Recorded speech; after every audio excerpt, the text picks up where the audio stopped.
In this video, I'm going to show you how to add this retro chrome animated type effect all in After Effects.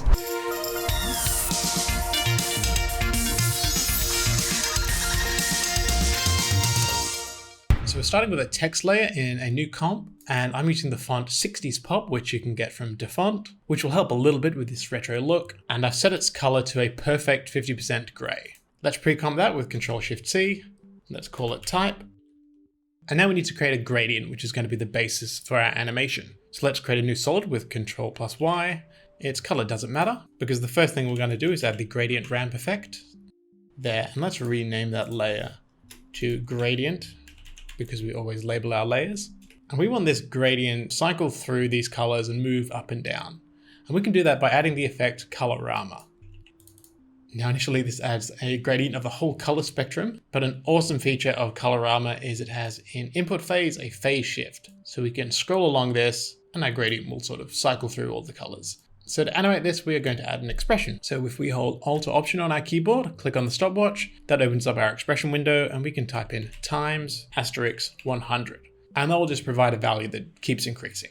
So our gradient is just going to keep cycling through these colors. And in Colorama, we also have the output phase, which at the moment is set to all of these crazy rainbow saturated colors. And we don't want that for our Chrome look. So you can change any one of these to any color you want, but they also have some useful presets. There's nice ones like Deep Ocean and Fire, but I think Golden One is what we're after. And mainly because it has a lot of good values of light and dark. And really, we don't want this golden color. We'd like this to be black and white. So let's add a hue and saturation effect. And then desaturate it. There. Now it's still a bit gray. There's not so much contrast in here. So let's add a curves effect on top of that. And let's just increase the whites and increase the blacks a fair bit as well. And you can do this to your own taste. There we've got a nice cycling gradient with a good bit of variation. Now we also want to pre-comp this. So let's select that layer, press Ctrl-Shift-C, and we want to move all attributes into the new composition. And there, now we have two pre-comps in our comp. We've got gradient and type. So we want to apply that gradient to our type. And the easiest way to do that is to just turn on Preserve Underlying Transparency here, which will now overlay that gradient over everything underneath it. And at the moment, that's just the type layer because we have no background layer. And when we play that, we can see things starting to come together. We can kind of see how this is going to start looking metallic once we add some effects. And the reason I've pre-comped both of these is so that we can make adjustments inside them later, and it's going to be easier. Now, the next thing we want to do is change the gradient's blending mode from normal to overlay. Now this won't make any difference now, but it will do once we start adding some layer styles to our type, which is the next step. So let's right click on our type layer, choose layer styles, and then inner glow. And as soon as we do that, we get this slight stroke on the inside of our text. And already this is starting to look a little bit more metallic, like it's got some highlights on the edges. So let's open up that inner glow. And at the moment its color type is a single color, but we want to change that to a gradient. So let's select that from this drop-down menu. And then we need to click on Edit Gradient here. Now we get our gradient editor and we can start adding colors into here. So to do that, we can just click anywhere underneath. It gives us a new color tab. And while that's selected, we can change the color to anything we want. Now I'm going to go for some really bright sort of primary colors, I think. Maybe adding a white in and around that. There, something like that. And let's click OK. And we can see that's added some slight colors to our text here. If we flick that on and off. Let's zoom in a little closer and we can see that around the edges, it's cycling through our gradient, but we want that to cover more of our type. So we can do that by increasing the size over here. And now where you stop is up to you for your effect. I think 10 is going to work. And if we zoom out, we can see that those add a little reflection as if there's lots of colors in the surrounding area that are being reflected off this type. And if we play it back, it's already starting to look pretty good. Now, the next thing we're going to do is duplicate this type layer with Ctrl-D. Let's drag that on top of our gradient layer. And for this one, we don't need its layer style. So let's turn that off over here. And we are going to add the effect Bevel Alpha. And that adds a slight highlight and shadow to the edges of our layer. And we can also choose which angle that is going to be at. I'm going to choose the highlight coming from the very bottom. And let's increase the intensity to 1. Now at the moment, this is just on our gray text. But if we change its blending mode to overlay, we will see our layers underneath. And now with this layer added, there will always be a highlight at the bottom of every section and a shadow at the very top. Or of course we can change that direction up here. And this is why we colored our type a perfect gray at the beginning. Because when you use the overlay blending mode, everything gray has no effect on the layer underneath. But the lighter areas and the darker areas will affect it. So in this case, when we use overlay, we just get the highlights and the shadows. There, looking good. This video is sponsored by Skillshare. Skillshare offers thousands and thousands of inspiring classes for creative and curious people on animation, illustration, design, but also on freelancing, on business, on marketing, all the things that you can use to thrive as a creative professional. It has classes for every skill level, taught by industry leaders with hands-on projects and feedback from a community of millions, and with short lessons that fit into any schedule. Just some of the amazing classes that I'm enjoying are Animate Your Illustrations with After Effects by Manon Loire, Animation Principles, Add Playful Personality to Your Animations by Jake Bartlett, Storyboarding for Animation, How to Illustrate and Design for Successful Motion by Sarah Beth Morgan, and Make Creativity Your Career, 6 Exercises to Create a Successful Side Project by Andy J. Pizza. If you're going to invest in anything, it should be in yourself.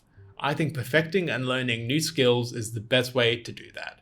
Skillshare is less than $10 a month with an annual subscription, so that's just incredible value for their always increasing library of premium classes. And the first 1,000 people to use the link in the description will get a free trial of Skillshare Premium membership. Now we are going to add an overall glow to everything, so let's create a new adjustment layer with Ctrl-Alt-Y and call that glow. And we're going to add multiple glow effects to get a more natural fall off of the light. So let's add the first one.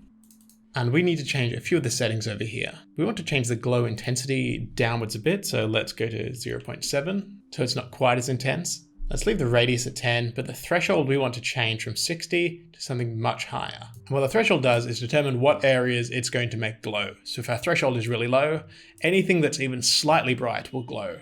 But if we turn the threshold percentage up, it is only going to glow on the very brightest areas, and that's what we want. So we are going to go all the way up to 99%. And you can barely even notice it on this first glow. But it is there very subtly, and that'll become more obvious the more glows we add. So let's add the next one. We can just duplicate that by pressing Command or Control D with our glow effect selected. And on the next one, let's turn the glow radius up to 30. There we are, we can start to see a bit more of the glow, and then duplicate it again, this time increasing the radius to 70. And then once more, on a fourth glow, increase the radius to 200. So each time we're increasing the radius more and more. And now this glow is looking much more natural than just one glow effect on its own. Now you might want to scrub through and make sure at the really light areas it's not too bright. I think this is working okay for us. It does get really bright here. So you might want to tone that down by just decreasing the intensity of some of these to maybe 0.5. Or we can always go into our gradient layer and adjust that curves layer to make that a bit darker. That way less areas will glow. There. Now I'm really liking the colors that our glow is bringing out from our layer styles. So one thing we can do to increase that is to add a hue and saturation effect to this top glow layer and just increase that by amount that we think works. We don't want to go too hard, otherwise it'll go really haywire around these edges, but I think around 40 is good. Now that is most of our chrome effect done, but I want to add one last thing to make it seem really retro, and that is to add some Starglow filter around this. I want to recreate this effect that you get by using a filter on a camera lens. Now there's a plugin for that called Trapcode Starglow, which is really good at this, but you know, it's a plugin, so it costs money. So here's how to do it just in After Effects. I'm going to drag our Chrome main comp into the new comp icon to create a new comp and rename this one Chrome Top, which contains that comp, and I'm going to duplicate that with Control D. Now this is my method that I think is the best way to replicate this effect, but I'm not quite sure it's perfected, so please hit me up with some suggestions in the comments as well if you've got some more ideas. And if we look at some of these for reference, we can see the brightest areas of the image sort of being split and stretched along 2 axes. And we can replicate that by adding a directional blur, increasing the blur length. Let's set the direction to 45 degrees, and let's set its blending mode to screen. There, we're starting to get there. But at the moment it still looks a bit too soft. So let's add a curves effect and add a whole lot of contrast. And let's increase that blur length as well. There we are. And even more contrast. Now this is looking pretty good around the areas where there's not much light coming through. But when we have this big gradient, it gets way too bright. So let's increase that contrast again. And of course these settings will differ depending slightly on what gradient you use and how dark your underlying text is. But I think this is looking pretty good, if a little bit exaggerated. And now what we can do is to take this top layer with that glow that we've just added, duplicate it, and then just change the direction from 45 degrees to minus 45 degrees. And now we've got them glowing in the opposite direction.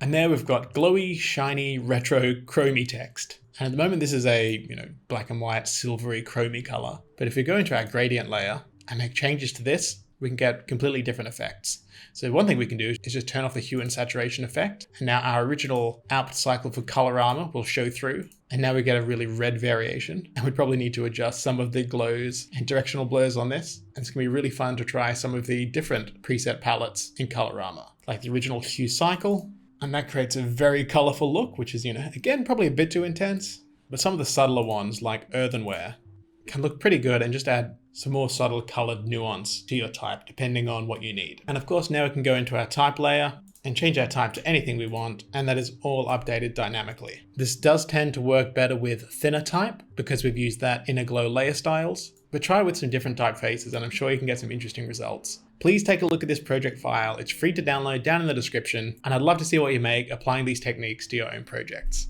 If you'd like to learn animation and motion design techniques, I've got a playlist of some of the best tutorials on this channel for you to take a look at. I'll see you in the next one.